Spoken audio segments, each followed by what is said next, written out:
Hi, welcome to your review for the final exam. We are at the end of the semester. You've made it this far, so that's really exciting. We only have one thing left to do, and that is the final exam. It is 100 questions, 2 points each, multiple choice and true-false. Let me say that again so I make sure I said it right. There are 100 questions on the final exam. They are multiple choice and true-false, and they are each worth 2 points for a total possible points of 200 points on this exam. 100 questions, 2 points each. It covers chapters 10 through 16 in our text, so it is not comprehensive. It picks up where the midterm left off, so that you do not need to go back and review chapters 1 through 9. That's done. You've already taken the test on that, and now we're on chapters 10 through 16. So focus your studies on those chapters.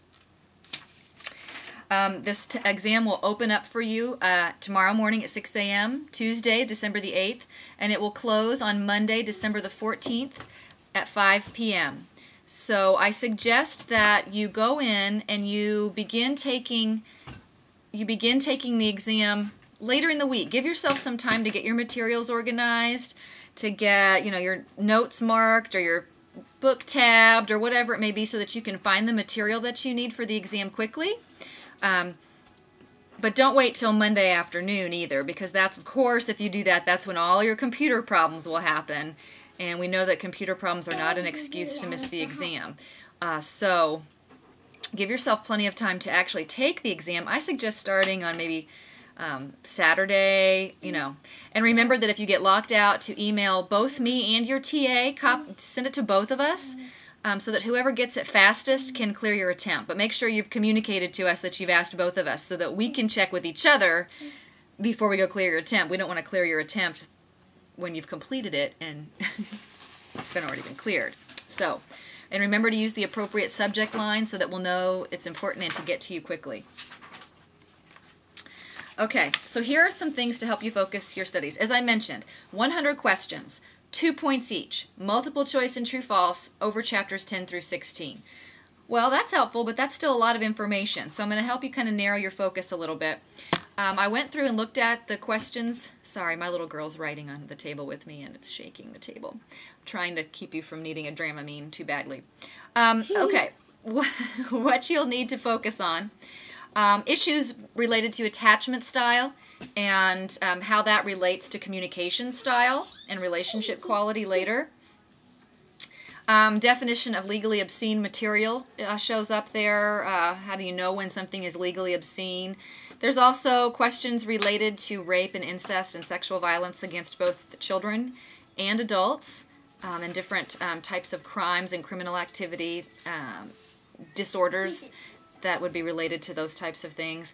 Also information about sexually explicit material and its prevalence and influence on those that have access to it. Also, be aware of normal processes and experiences and behaviors in children both prior to puberty, during, and after. Some of the behavioral and emotional changes that children experience during puberty, average ages for some of these changes and milestones, for different cultural groups and ethnic groups, as well as different historical contexts. So if the age of some certain behavior or milestone seems to have changed over time, be aware of that and maybe some of the possible reasons why. Information about love and relationships, marriage, the average age, both historically and currently, the influences on relationship longevity of cohabitation prior to marriage, and different issues around the relationships that partners engage in when they are in loving or committed relationships, as well as those that occur outside of those types of relationships. Also, be aware of some sources of sexual information for teens and young children. Communication about sexuality and sexual information between couples/partners, between adults and teens, between adults and young children or middle childhood aged, as well as between peers, whether they be adult or teen or child. Also, there's some questions about Freud's theory and what current research is telling us about Freud's ideas. There's some questions about predictors of fulfilling sexual relationships at varying ages in life stages. Information. There's some questions about first sexual experiences and how these are perceived by people, as well as what they mean for the frequency of intercourse later in life. Teens' beliefs about parents' relationships.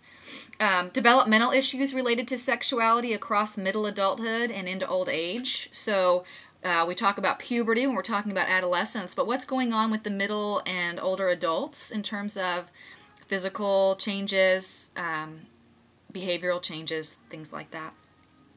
Normal versus atypical sexual behaviors and some of the diagnoses that might go along with some of those abnormal or atypical behaviors or desires or proclivities. I'm not saying that word right. Cultural attitudes about sexuality, as well as ethnic differences in terms of attitudes and perceptions and perspectives on sexuality. I saw quite a few questions on Sternberg's model and a couple of questions about Lee's model. So be sure that you have those in your mind and ready to look up should you need to for the exam. Those are the main highlights that I saw as I went through the final exam. So as you focus your studies, focus on those aspects. Again, everything in chapters 10 through 16 is fair game, but if you can kind of focus on those types of ideas, those types of topics, I think that you'll be well prepared to sit down and take the exam. Another hint is make sure that you have yourself well organized. Many of you had plenty of practice with this when you did the midterm. It'll be sort of the same kind of process. You'll want to make sure that you can look things up in your book and notes quickly, and that you know how to get to certain topics fast. So a lot of people use Post-its with writing on it, Lee's model, so you can just flip to that page. Same with your notes. So do whatever strategies work for you, and if something didn't work out for you at the midterm, maybe now's the time to try to think about a different way to do it.